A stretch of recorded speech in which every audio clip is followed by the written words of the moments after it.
ठीक है, एक क्वेश्चन लिखिए, लिखिए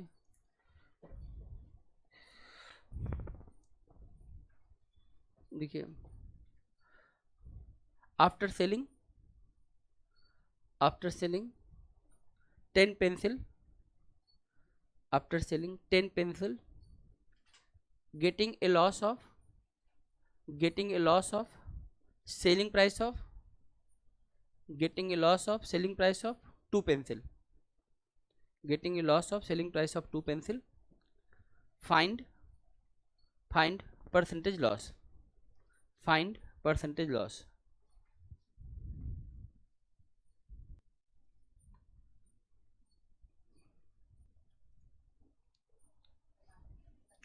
देखो एकदम सिंपल सी बात है, आपके क्वेश्चन में साफ साफ मेंशन है कि आपको 2 थिंग्स का लॉस हुआ, 2 पेंसिल का लॉस हुआ, और आपने बेची कितनी है 10 पेंसिल। 10 पेंसिल बेचने के बाद अभी भी हम कह रहे हैं कि हमें 2 पेंसिल के पैसे के मूल्य के बराबर लॉस है। तो अगर मान लीजिए मैं अपनी तरफ से उसको 2 पेंसिल ला के दे दूं कि ये तू पकड़ 2 पेंसिल और इसको बेच के इतना पैसा और लिया, तो तेरे को लॉस नहीं है। यानी पैसा वसूल कितनी वस्तुएं करवा रही हैं, 12 वस्तु। समझ भाई, 10 पे 2 के लॉस में चल रहे हैं, क्वेश्चन में मेंशन है। तो 2 लाने से 2 वस्तु कहीं से पैसा मिलने से उसको अब नो प्रॉफिट नो लॉस में चला जाएगा। यानी 12 वस्तुओं का जो पैसा आएगा वह सीपी के बराबर आएगा। हम नीचे सीपी तो रखते हैं, यहाँ पर थिंग्स के रूप में सीपी को कवर करेंगी 12 चीजें, और परसेंटेज निकालने के लिए किससे मल्टीप्लाइड करेंगे 100 से। या आप डायरेक्ट भी जानते हैं कि इसकी वैल्यू 1/6 आ गई, और जिसकी वैल्यू आप 1/6 की वैल्यू तो पहले से आपको याद है 16 2/3%, ये इसका क्या हो जाएगा आंसर हो जाएगा। आई बात समझ में? तो आप इसको नोट कर लीजिए, बात को फिर आगे बढ़ाते हैं।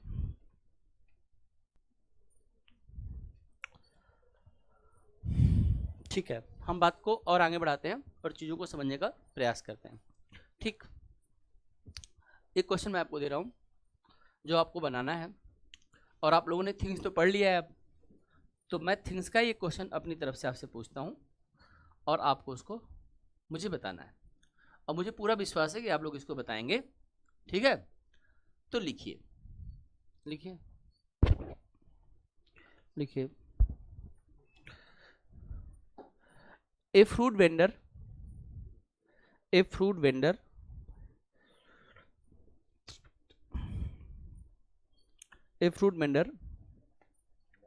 वेंडर का मतलब बेचने वाला, फल विक्रेता। ए फ्रूट वेंडर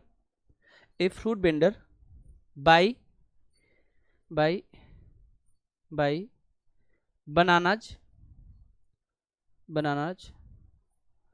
ठीक, each 12 bananas on ₹10, each 12 bananas on ₹10, and sold each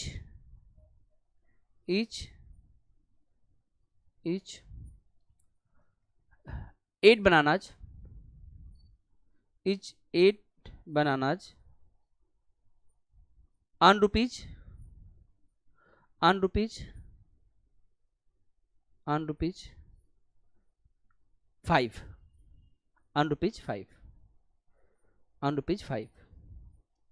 find his percentage profit or loss, find his percentage profit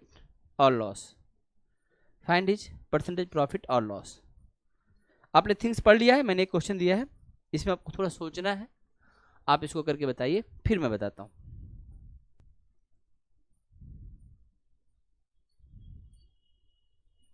आप लोगों ने, ये सब लोगों ने कहा कि इस क्वेश्चन में प्रॉफिट नहीं होगा लॉस होगा।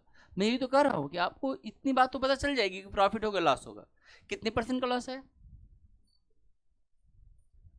अरे भाई मेन जवाब तो यही है, कितने % का लॉस है? अब ये आप लोग नहीं बताएंगे कितने % का लॉस है। अच्छा रुको, अब रुक जाओ, देखो थिंग्स केस में एक बात ध्यान रखो, पहले वाले केस में क्या था, अब ये पहले वाले केस से थोड़ा अलग केस है, इसको हम ठीक समझाते हैं और तुम्हें एक तरीका बताता हूँ जिसे तुम आसानी से निकाल लोगे। अगर कोई भी कोई वस्तु खरीद के कितने रुपए में खरीद के बेच रहा है, और फिर भी कितने रुपए खरीद के कितने में बेच रहा है, ऐसे पूरे मामले में हमारे पास एक तरीका जनरेट होता है, और तरीका क्या जनरेट होता है वो मैं आपको समझाता हूँ। देखिए, सबसे पहले बेचने के लिए कोई चीज़ आपको बाई करना पड़ेगा।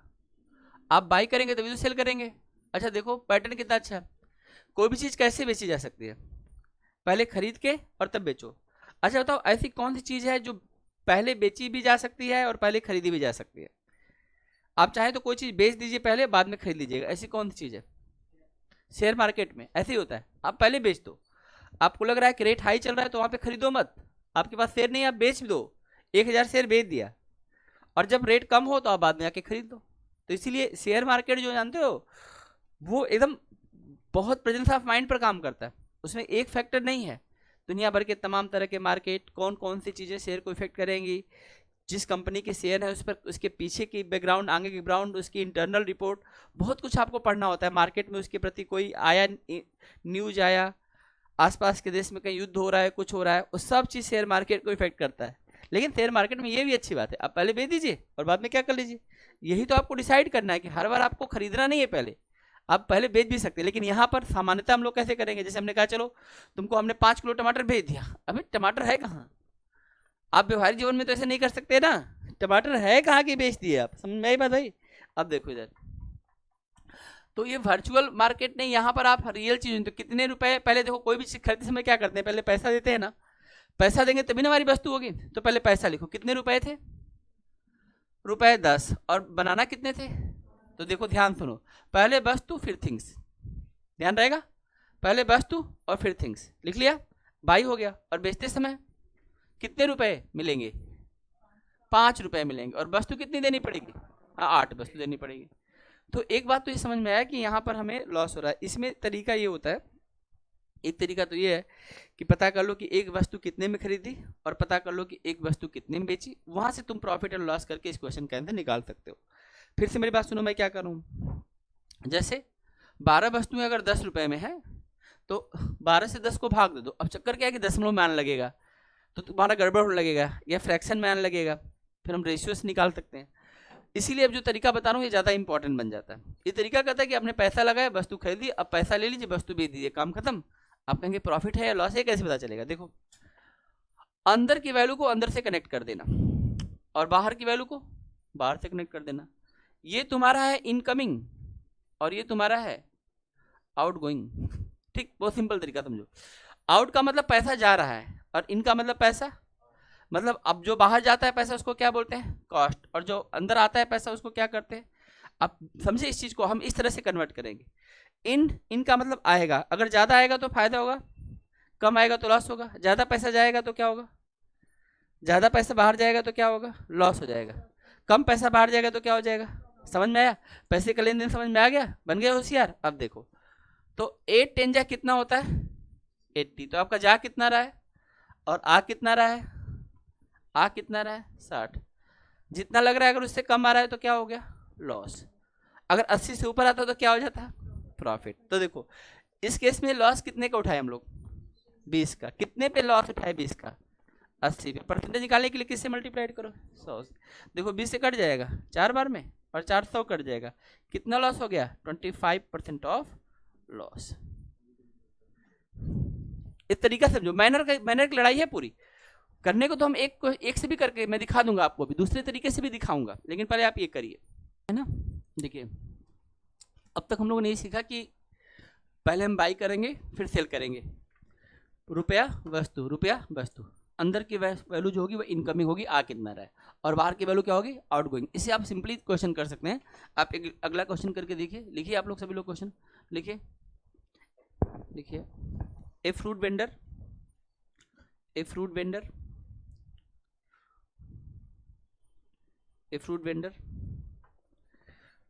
buy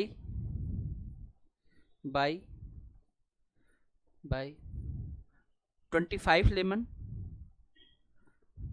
25 lemon in rupees 20, in rupees 20, and sold each 7 lemon, each 7 lemon, and sold each 7 lemon in rupees 10, in rupees 10. ठीक, फाइंड इज परसेंटेज प्रॉफिट और loss. Find is percentage profit और लॉस, उसका percentage profit या loss हमें पता करना है।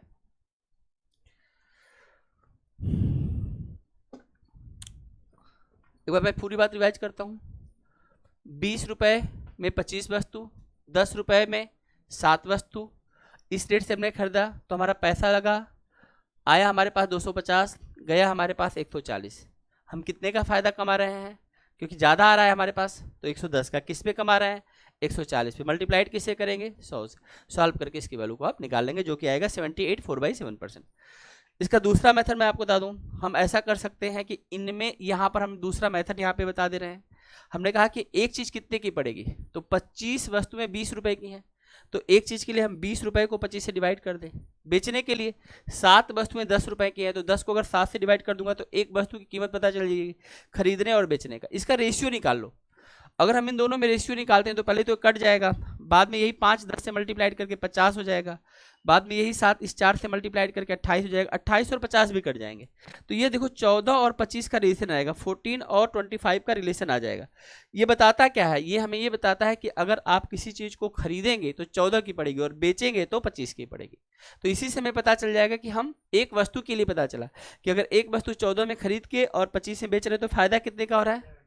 11 का फायदा कौन करा रहा है? 14, और मल्टीप्लाइड क्या करेंगे? 100, तो हमारा प्रॉफिट परसेंटेज में पता चल जाएगा। तो ये तरीका मैंने आपको बताया, दोनों तरीका आपके पास में है, आप टेक्निक से कर सकते हैं। टेक्निक से करेंगे तो रुपया वस्तु, फिर रुपया फिर वस्तु, अंदर इनकमिंग बाहर आउटगोइंग, बाहर वाला सीपी को, अंदर वाला किसको? एसपी को बताएगा। उसी के डिफरेंस को प्रॉफिट एंड लॉस में कंसिडर कर लेंगे। और अगर आप ऐसा नहीं करना चाहते हैं तो एक वस्तु के पैसे, तरीका तो ये था, बुक में जानते हो क्या है? एक वस्तु की कीमत निकाल देगा। एक वस्तु की कीमत निकालेगा 80 पैसा, 20/25 करेगा, 4/5 करेगा, निकालेगा एक वस्तु 80 पैसे की आएगी, फिर दूसरे वस्तु को निकालेगा, अब भाग देगा, अब निकालेगा 1 रुपया फलाना पैसा, अब उन दोनों का अंतर करेगा, प्रॉफिट बटे सीपी मल्टीप्लाइड 100 हो गया ना सत्यानाश कैलकुलेशन में। हम क्या कर रहे हैं? हम भी वही कर रहे हैं, लेकिन हम अब यहाँ पर एक वस्तु कितने खरीदे, एक वस्तु कितने की बेचे, और इसका हम क्या निकालेंगे? रेशियो या फ्रैक्शन फॉर्म निकाल लेंगे, और इस तरह से हम इसको कैलकुलेट कर सकते हैं। कोई दिक्कत तो नहीं आपको? कोई दिक्कत तो नहीं? ठीक चल रहा है सब कुछ? तो यहाँ तक आप नोट कर लीजिए, आगे बढ़ते हैं। फिर हिसाब से ना आप लोग ये पहला तरीका ही यूज करिएगा, एकदम सिंपल है। अच्छा, इसमें क्या है ना, कोई फ्रैक्शन निकालना ना कोई रेशियो निकालना, सीधा ये आ गया, ये आ गया, बस बात खत्म हो गई। 140 में खरीदना है और 250 में बेचना है, और फायदा का निकालना है तो परसेंटेज प्रॉफिट निकाल लीजिए। अगर ये 140 से कम में आता तो लॉस हो जाता, तो इसमें सोचना ही नहीं होता, तुरंत पता चल जाएगा प्रॉफिट हो रहा है कि लॉस हो रहा है। कैसे होगा? बेसिक वही तरीका है, जो भी प्रॉफिट हुआ जिस पर हुआ, जिस पर मतलब आउटगोइंग, हमारे जेब से कितना पैसा गया वही तो हमारा आउटगोइंग है, और हमारे पास मिला क्या वही हमारा प्रॉफिट हो जाएगा। दुनिया में सभी लोग प्रॉफिट के लिए काम करते हैं, ये भी समझ लीजिए। कोई दुनिया में ऐसा व्यक्ति है जो लॉस के लिए काम करेगा? सोच लीजिए। हाँ, कोई एक एग्जाम्पल दीजिए जिसमें कोई व्यक्ति लॉस के लिए काम करता है।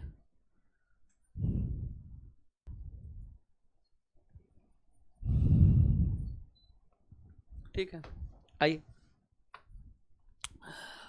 अब मैं आपको थोड़ा सा आगे लेके चलता हूँ, और हम लोग जिस चीज़ के बारे में पढ़ रहे थे हम उस चीज़ को कंटिन्यू करेंगे। एमआरपी कॉन्सेप्ट की बात हो रही थी ना, एमआरपी कॉन्सेप्ट, एमआरपी कॉन्सेप्ट, आइए समझिए। Maximum retail price, MRP. MRP क्या कहता है कि हम आपको एक चीज़ देंगे, और जो कि बहुत अच्छा भी है देना, ठीक, कम से कम थोड़ी सी तो हैप्पीनेस मिली। क्या देगा ये एमआरपी आपको? डिस्काउंट। एमआरपी हमें देगा डिस्काउंट। कैसे बनेगा क्वेश्चन, क्या होगा क्वेश्चन, इसको हम समझने का प्रयास करते हैं। एक क्वेश्चन लिखिए, वहीं से हम शुरू करते हैं। लिखिए, MRP of a things is, MRP of a things is, MRP of a things is 2400, MRP of a things is 2400, provide discount of 16.2/3%, provide discount of 16.2/3%, find its selling price, find its selling price, find its selling price.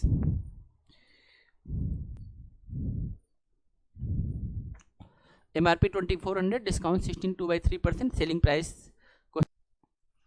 ध्यान दीजिएगा, question हमारा ये था, फिर से मैं बोल देता हूँ।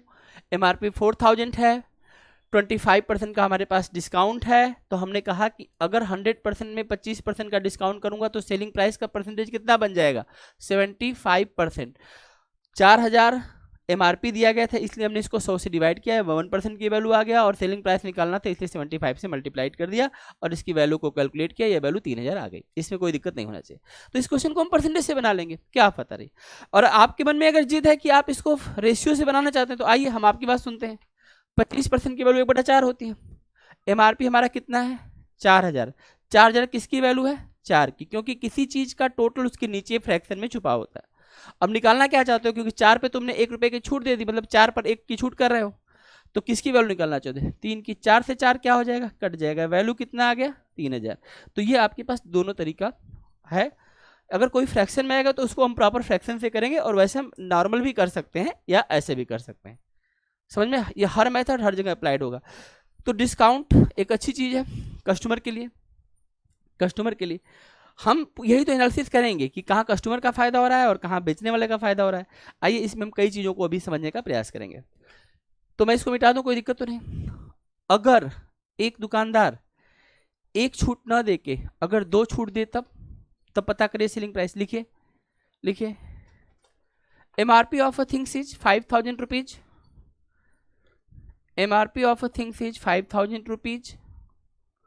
Provide two successive discount of 20% and 25%. Provide two successive discount of 20% and 25%. Find its selling price. Find its selling price. MRP 5000 है, 2 तरह का डिस्काउंट है, एक डिस्काउंट हमारा 20% का है, दूसरा डिस्काउंट हमारा 25% का है। इसका आपको पता करना है इसकी सेलिंग प्राइस क्या है। हमने 2 डिस्काउंट किए हैं, आपको मैं 1 मिनट का समय दे देता हूं। देखिए, पहली चीज तो हम लोग एकदम मैनुअल करते हैं। हम ये कहते हैं कि अगर आप हमें 2 डिस्काउंट देना चाहते हैं तो पहले एक देंगे तभी तो दूसरा देंगे। आप जरा ध्यान देना बच्चों, इसमें पहला डिस्काउंट का परसेंटेज कितना है, 20%। ठीक है। अच्छा, आप लोगों ने अब तक जितनी बातें पढ़ाई की है, आप लोगों ने अब तक जितनी चीजें सीखी है, इसके आधार पर आपको पता है कि 5000 रुपए का 10% कितना होता है। 5000 रुपए का 10% कितना होगा। 10% निकालने के लिए क्या करते हैं, पीछे का 0 उड़ा दो या 10 से भाग दे दो या 1 अंक पे दशमलव लगा दो। तो 500, तो 20% कितना हो जाएगा, 20% कितना हो जाएगा, 1000 हो जाएगा ना। 10% की वैल्यू 500, तो 20% की वैल्यू 1000 नहीं हो जाएगा, इसमें क्या दिक्कत है, डबल कर दो। तो हम इसका 10% देखते हैं 500, तो 20% अपने आप आ गया, तो हमें कैलकुलेट नहीं करना पड़ेगा। अदरवाइज हम ऐसे लिखेंगे 5000 का 20% निकालेंगे तब 1000 आएगा, या हम ऐसे भी कर सकते हैं। 20% की वैल्यू 1/5 होती है, 20% की वैल्यू कितनी होती है, 5 से भाग दे दो, सीधा कर लो फिर, तो 1000 आ गया। तो आपने क्या काम किया भैया, यहाँ पर आपने छूट कर दी, और एक छूट आपने कितने की, 1000 रुपए एक चीज छूट कर दी। तो वो चीज कितने की बिकने वाली थी, लेकिन तब तक इस पर एक और छूट आ गया। अब ये छूट कितने परसेंट का है, 25% का। अब बताओ 25% की वैल्यू क्या होती है फ्रैक्शन में, 1/4। 4 से भाग दे के किसी भी चीज का 25% निकालोगे, बताओ इसका 25% कितना होगा। 4000 पे छूट मिल रही है ना, अब यह छूट इस पे मिल रही ना कि इस पे मिल रही, तो इसका इस पे भी 1000 की छूट मिली। ठीक है, अब अगर 1000 छोड़ देंगे कितने की चीज बिक गई, तो यही तो पूछा गया आपसे, आपसे यही तो पूछा गया है। तो पहला तरीका ये है, आपने नोट कर लिया होगा या आपने किया होगा। अब हम दूसरे तरीके पर चलेंगे, पहला तरीका मैं इरेज कर दूं, ठीक है। तो अब हम लोग दूसरा तरीका कर लेते हैं, इसमें कोई दिक्कत नहीं है ना, सिंपल सिंपल वैल्यू माइनस करते हुए आए। दूसरा तरीका हम ये कर सकते हैं ऐसे मामले में कि ठीक है, आपने कहा कि 5000 रुपए है, हमने कहा हाँ है, आपने कहा 20% की छूट है, तो इसकी वैल्यू 80% आएगी। आपने कहा कि 25% की छूट है, तो इसकी वैल्यू 75% आएगी। कोई दिक्कत किसी को। जब भी हम डिक्रीज करते हैं तो 100 में से माइनस करके चलेंगे। अब देखो, अगर हम इसको सॉल्व करेंगे बच्चों, तो ये 1 2 3 4 1 2 3 4 जीरो कट जाएगा, मल्टीप्लाइड करना है। अगर 8 में 5 का मल्टीप्लाइड करेंगे तो 40 हो जाएगा।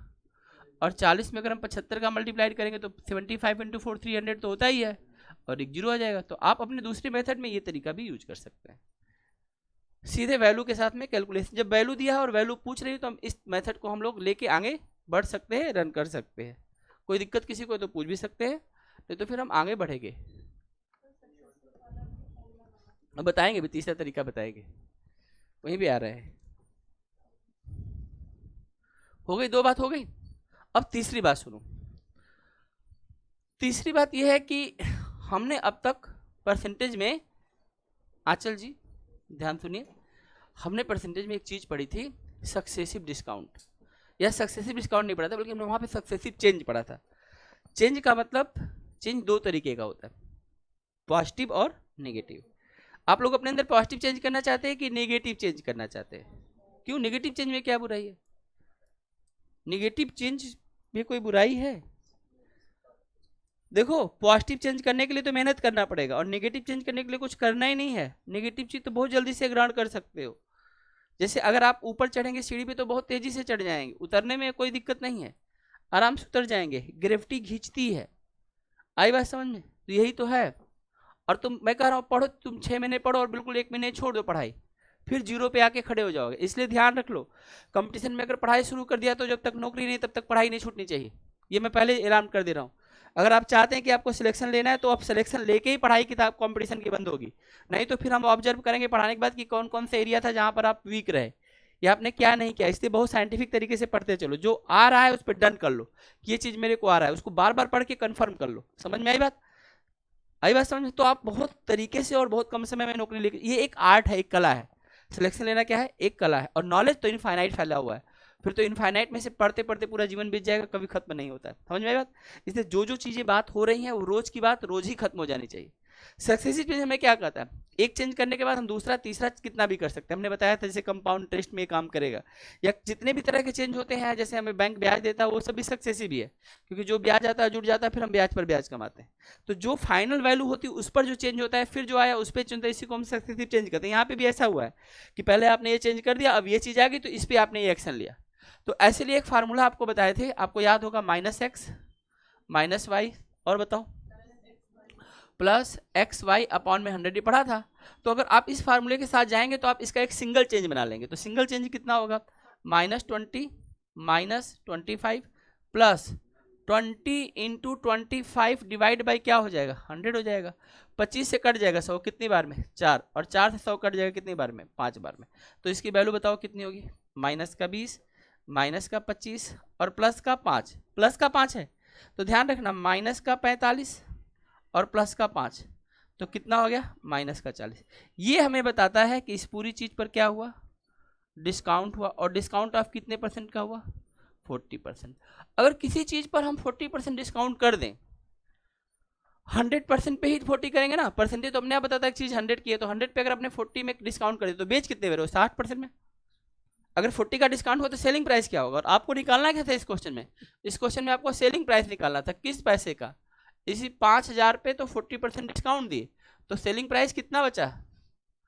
60% ऑफ दैट प्राइस। या तो 40% निकाल के माइनस करो, या डायरेक्ट 60 निकाल लो। मैं तो डायरेक्ट निकाल लेता हूँ। ये देखो निकल गया, 6 5 कितना आ जाएगा? 3। अब इसकी वैल्यू कितनी आ गई? 3000 रुपये। आप यहाँ से भी कर सकते हैं। आई बात समझ में? बल्कि आप एक काम और भी कर सकते थे। इसके अलावा चौथे तरीके पे भी हम बात कर लेते हैं आपसे। ओवरलोड तो नहीं हो रहा है आप लोगों को? पुष्कर जी, कोई ओवरलोड तो नहीं हो रहा है? समझ में आ रही है ना बात? क्योंकि पीछे की सारी चीजें आप इसमें एक काम ये भी कर सकते हैं कि ठीक है, ये 20% ना, ये भाई साहब अपने आप को बोलते हैं 1/4, और 25% ना, ये भाई साहब अपने आप को बोलते हैं 1/5। बात छूट के चल रही है, तो 4 ने इनको 3 बना दिया और 5 ने इनको क्या बना दिया? 4। अब देखो 4 से 4 क्या हो गया? इधर बचा क्या? 5:3। तो इस पूरे व्यवस्था में ये बताना चाहते हैं कि अगर आपने दोनों चेंज अप्लाई किया होगा तो जो चीज 5 की होगी वो 3 की हो जाएगी। तो हमारे पास 5 की वैल्यू कितनी है? 5 की वैल्यू कितनी है हमारे पास? है 5000। तो आप में से कोई बच्चा ये बता सकता है कि 3 की वैल्यू क्या होगी? लो 3000। तो आप डायरेक्ट यहाँ से MRP, यहाँ से आप MRP और SP रिलेशन देख सकते हैं। आप थे यहाँ पर, पहुंचे यहाँ पर, कैसे हुआ? 4 को किया 3 कर दिया, और 5 को क्योंकि कमी वाला मामला है तो घट जाएगा, और 5 को क्या 4, और इधर इधर कुछ कॉमन हो तो घटा देंगे, और इसी अनुपात में चीजें बदलेंगी। तो 5 रेशियो की वैल्यू हमें पता थी, 3 रेशियो की वैल्यू निकाल ली थी। तो सक्सेसिव के पूरे तरीके यहाँ पर काम करते हैं कहाँ पर, when we have more than one discount, that time you can use the successive change. आई बात समझे? तो आप इसको अप्लाई कर लेंगे, इसमें तो कोई दिक्कत ही नहीं है। तो अब मैं इस पर एक क्वेश्चन आपके लिए देने वाला हूं और आप उसको बना के दिखाएंगे, ठीक है? मना मत कर देना, क्वेश्चन के लैंग्वेज में थोड़ा बदलाव होगा, लेकिन बात यही चल रही होगी एमआरपी की। हम लोग सिक्वेंशियल पढ़ते हैं, मतलब जो पढ़े उस बात को पूरी पढ़ के चलेंगे। तो लिखिए आप लोग क्वेश्चन, लिखिए। अभी देखते हैं आप क्या करते हैं भाई, लिखिए। इसमें कोई दिक्कत है? 5,000 3,000 इससे आसान क्वेश्चन क्या होगा धरती पे? ये कट गए भाई साहब, इधर का कोई भी चीज इधर से कुछ भी कॉमन है कटा दो, और नहीं तो फिर मल्टीप्लाइड होके ये यहाँ पे आएगा, ये मल्टीप्लाइड होके यहाँ पे आएगा। अब कट ही गया तो कुछ नहीं है। लिखिए, आपको क्वेश्चन देने वाला हूँ, मुझे पूरा विश्वास है आप लोग अच्छे से करेंगे, बनाएंगे, ठीक है? मुझे नाराज नहीं करेंगे। लिखिए, लिखिए, MRP of a things is, MRP of a things is, MRP of a things is 40,000. MRP of a things is 40,000. Provide a discount of X%. Provide a discount of X% and 20%. And 20%. and 20%, ठीक? now its selling price is, now its selling price is 24,000. now its selling price is 24,000. find the value of X%. Find the value of x, find the value of x, x का मान याद करें। कैसा लगा question आप लोगों को? बहुत अच्छा ना? चलो बेटा बना के दिखाओ।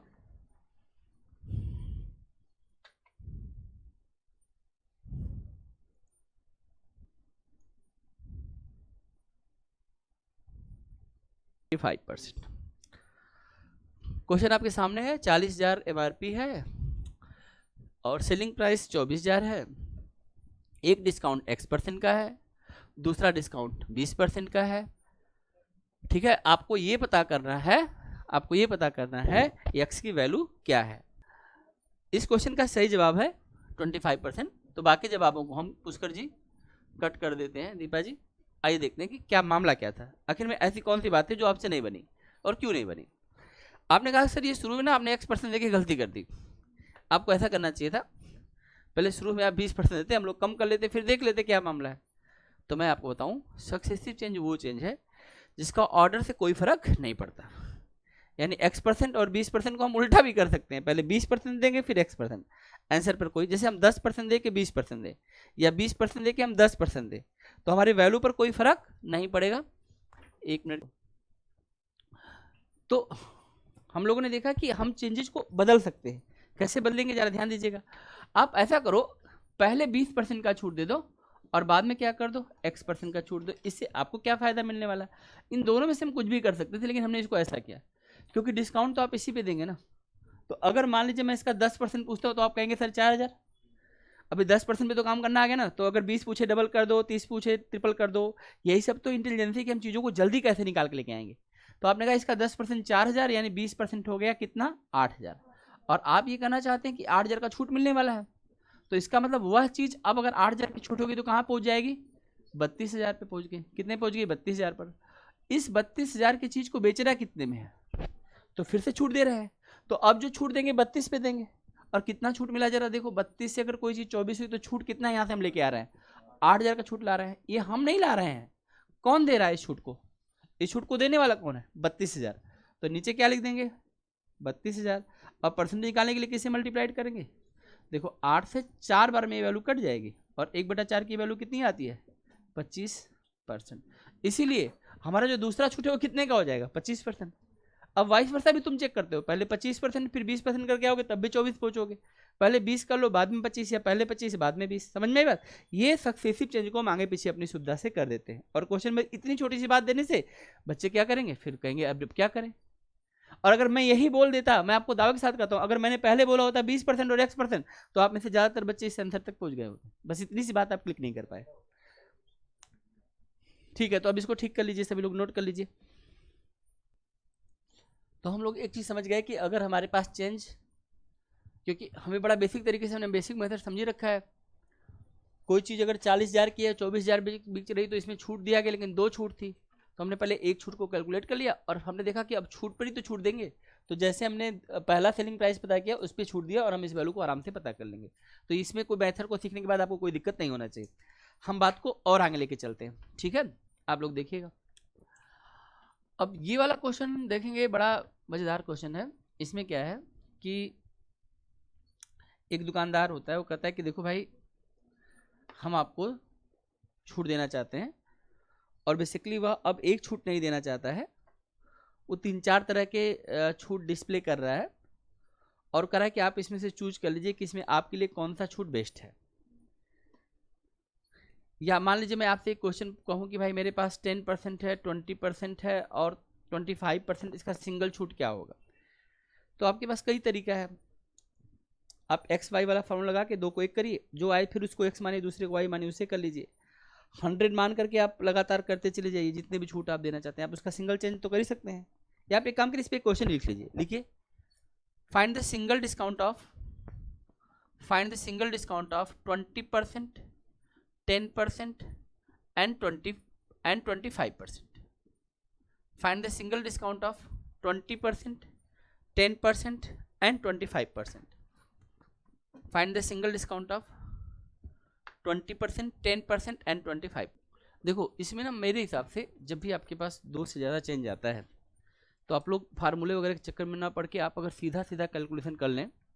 आप ये मान लो कि परसेंटेज में हमारी इनिशियल वैल्यू हमने बताया था कि आपको क्या मान चलना है, 100 चलना है। अगर आपको 20% का कोई डिस्काउंट दे रहा है तो उस चीज़ को 80% पे लेके वो चीज़ चली जाएगी। फिर अगर आपको कोई 10% डिस्काउंट देता है तो वो चीज़ हमारी कितने पे चली जाएगी, 90% पे चली जाएगी। अगर हमें कोई डिस्काउंट 25% का देता है तो वह चीज़ कितने पे चली जाएगी, 75% पे चली जाएगी। बात समझ में आ रहा है आपको? अगर हम इसको सॉल्व करते हैं तो ये 0 से 0 तो कट जाएगा। अगर हम थोड़ा और देखें तो ये दोनों 0 भी कट चुके होंगे। 25 के टेबल में 3 बार में और 4 बार में कटेगा, 4 से 8 2 बार में कट जाएगा। अगर हम इसको अब सॉल्व करना चाहें तो देख सकते हैं कि 9 दूना 18, 18 का टेबल 3 बार पढ़िए, 18 दूना 36, 18 तिया 54। तो हमने देखा कि अगर हमने कोई चीज़ 100 की ली थी और ये तीनों छूट अगर हमने दिया है तो वह चीज़ अब कितने की पहुंच गई, 54 की पहुंच गई। ध्यान रखिएगा, इसमें हम उस चीज़ का पता कर लाते हैं कि फाइनल वो पहुंचा कितने पे। तो अगर 100 54 में पहुंचा यानी कम हुआ, डिस्काउंट मिला है, और अगर आप इसका सिंगल डिस्काउंट पता करना चाहते हैं तो आपको क्या करना चाहिए। तो आप यहाँ से देख सकते हैं कितना डिस्काउंट हो गया, 100 को 54 पहुँचाए तो कितना हो गया हमारे पास, बताइए 46%। तो इसका सिंगल डिस्काउंट हमारे पास क्या आ जाएगा, 46%। तो आप इस मेथड का यूज कर लीजिए। लेकिन जानते हैं इसमें गलती क्या करते हैं आप लोग 54 निकालेंगे, ऑप्शन ए 54 रहेगा। इतना होशियार रहते हैं एग्जामिनर कि जानते हैं कि आप लोग क्या रहेंगे, बस इतनी तेजी में रहेंगे और बस 54 लिख के आगे बढ़ जाएंगे। इसलिए इस मेथड को बताने में डरता हूँ। और दूसरा तरीका आपका क्या था, एकदम सदाबहार, आपने 20 और 10 का निकाला होगा, 32 आ गया होगा, -20 -10 माइनस माइनस प्लस, क्योंकि डिस्काउंट है ना तो माइनस में चलेगा। तो अब इसको सॉल्व करेंगे तो इसकी वैल्यू 2 आ जाएगी, माइनस का 30 और प्लस का 2, ये हमें 32 पे नहीं बल्कि 28 हो जाएगा। तो हमारी वैल्यू 28 हो गई। अब इस डिस्काउंट और इस डिस्काउंट को फिर से कंसिडर करेंगे तो -28 -25 प्लस 28 इंटू 25 और डिवाइड बाई क्या कर लेंगे, 100 कर लेंगे। 25 से कट जाएगा 4 बार में, 4 से आ जाएगी इसकी वैल्यू प्लस का 7। इसको अगर हम सॉल्व करेंगे तो माइनस का कितना आ जाएगा, 50 और 3 53 और यहाँ पे आ जाएगा प्लस का 7।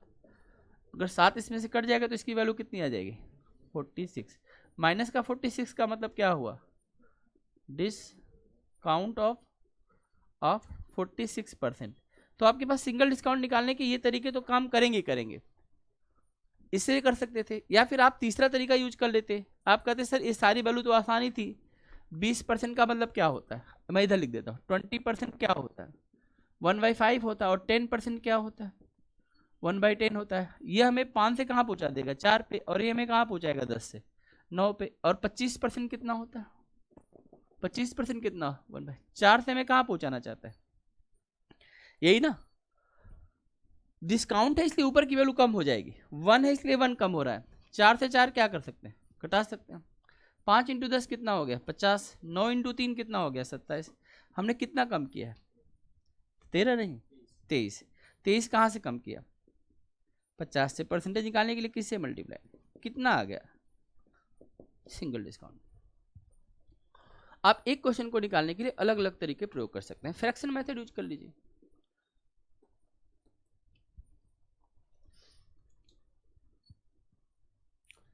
इतनी बात अगर आपको समझ में आ रही है तो हम बात को आगे बढ़ाते हैं फिर। तो आपके पास अब फर्क नहीं पड़ता है कि 3 डिस्काउंट है 4 डिस्काउंट है 2 डिस्काउंट है, वैसे 2 का ही पूछा जाता है, कभी कभी 3 भी देखा जा सकता है। अभी जो मैं क्वेश्चन दे रहा हूँ उसमें आपको इसकी जरूरत पड़ सकती है, लेकिन अब मैं आपको एक तरीका बता दूंगा, इसकी भी जरूरत नहीं पड़ेगी। लेकिन पहले आप ये चीज़ समझ लीजिए, ताकि आपको 3 डिस्काउंट का सिंगल डिस्काउंट निकालना आना चाहिए, ताकि कभी भी ऐसी स्थिति में आप इसको फॉलो कर सकें। तो कर लीजिए इतना, फिर मैं आगे बताता हूँ, करिए।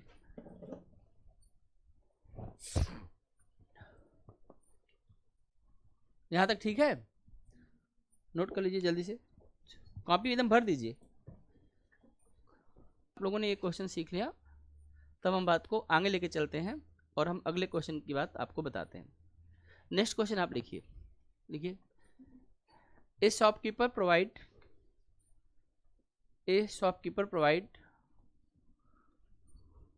following discount. A shopkeeper provide following discounts. A shopkeeper provide following discount. ठीक। और अगर इस क्वेश्चन का जवाब आप सही बता दें तो मैं मान लूंगा कि आपने थोड़ी बहुत ठीक से पढ़ाई की है। A shopkeeper provide following discount.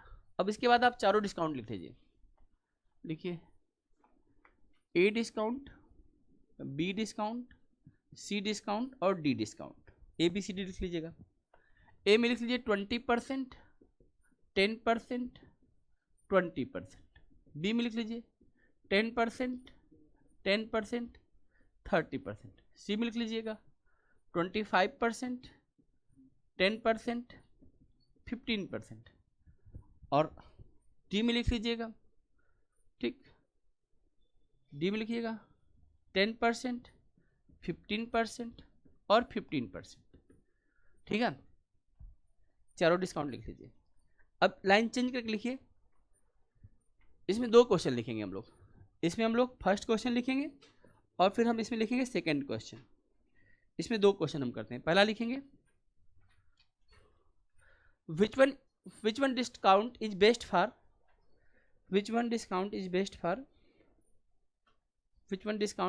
for customer।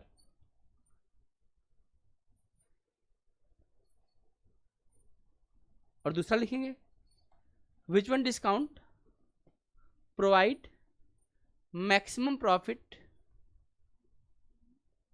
हाँ, which one discount provide maximum profit to shopkeeper। which one discount provide maximum profit to shopkeeper। ये 2 क्वेश्चन है।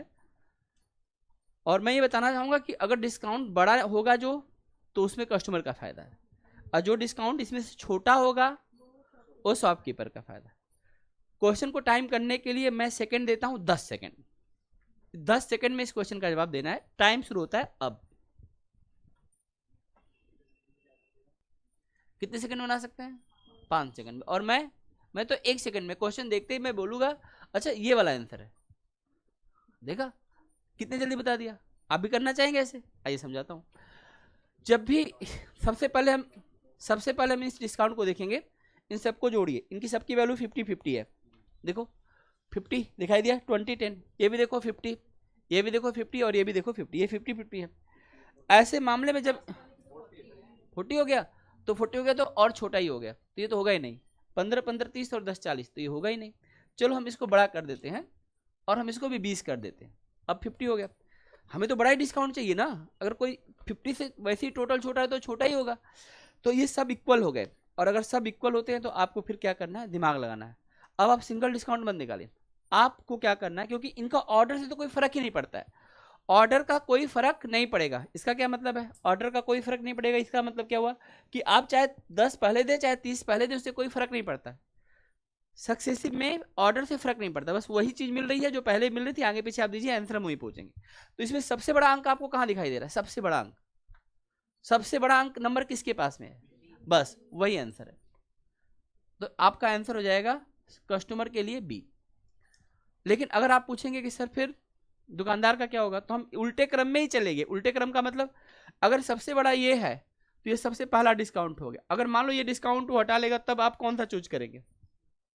अब कस्टमर के पास सबसे बड़ा नंबर कौन सा है, तो सेकेंड नंबर का बड़ा डिस्काउंट ये है। अगर ये भी हट गया तो अब आपके पास कौन सा बड़ा डिस्काउंट है, डी और ए में से देखो 20% इसके पास भी है, लेकिन इसका दूसरा बड़ा डिस्काउंट 20 है और इसका दूसरा बड़ा डिस्काउंट 15 है। तो हम पहला अगर सेम हो गया तो हम दूसरे बड़े पे फिर चले जाएंगे। तो अब इसका मतलब तीसरे नंबर का डिस्काउंट कौन सा है, ये वाला, और चौथा डिस्काउंट कौन सा बचा। और अगर मान लो अगर यहाँ पर हम 10 भी रखे थे तब भी सबसे छोटा तो ये होता। तो अब बताओ दुकानदार कौन सा लेने के लिए आपको बोलेगा, वो बोलेगा ऐसा करो तुम डी वाला ले लो, बहुत अच्छा है, देखो 15 15 और 20 देना है आपको।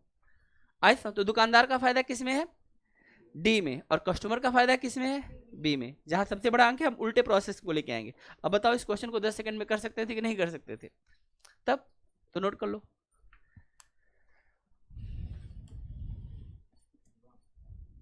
चलो नहीं समझे तो मत समझो, इधर देखो, बिटा दे इसको, इरेज करें।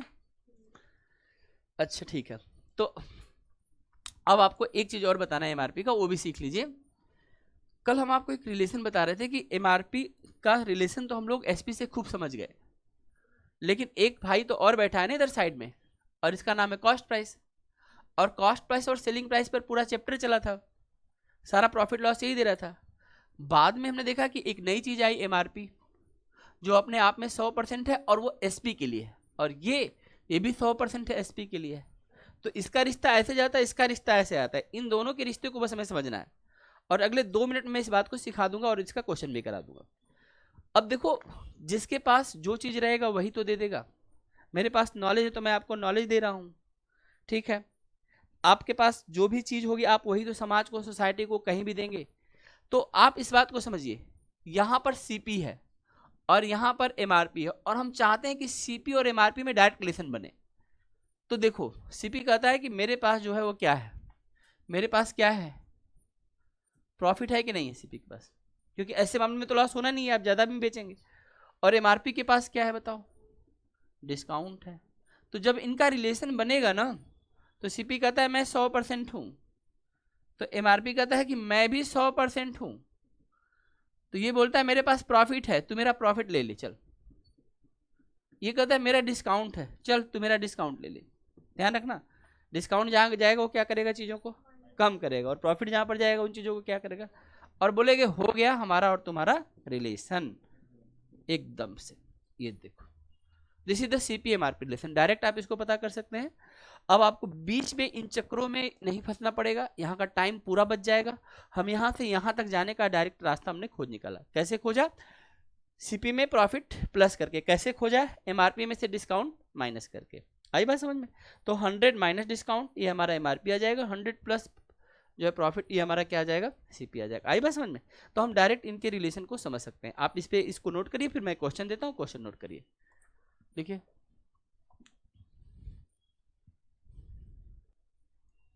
This is called CP-MRP relation, इसको हम CP-MRP relation. All of you right A question, लिखिए question.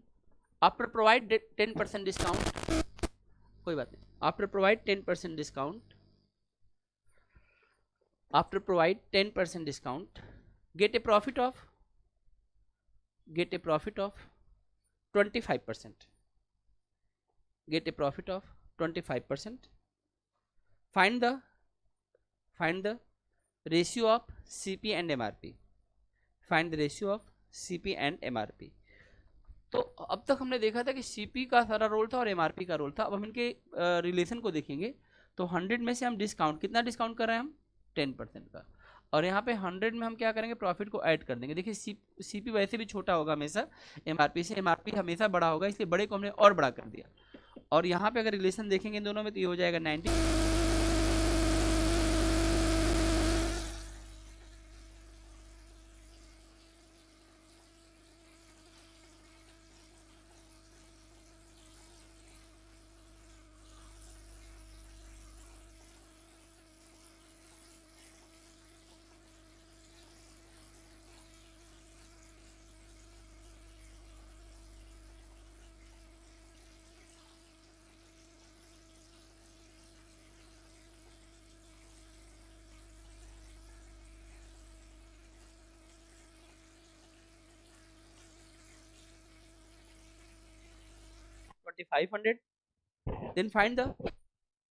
then find the cost price of the things, then find the cost price of the things,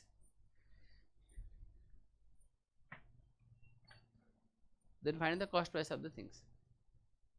ठीक, तो आप कर लीजिए। तो आप बहुत सिंपल तरीके से कर सकते हैं कि जो वैल्यू हमें पता है, 18 रेशियो की वैल्यू कितनी दी गई है, पूछी गई है, और 25 रेशियो की वैल्यू दी गई है। 25 रेशियो की वैल्यू कितनी दी गई है, 2500। तो 18 रेशियो की वैल्यू डायरेक्ट ही बता देंगे, कुछ करना तो है नहीं, क्योंकि 18 रेशियो 25 का संबंध है, तो रेशियो है। तो 25 रेशियो इज इक्वल टू 2500। आपने कहा कि 25 रेशियो की वैल्यू हमें कितना दिया गया है, 2500 रुपये दिया गया है।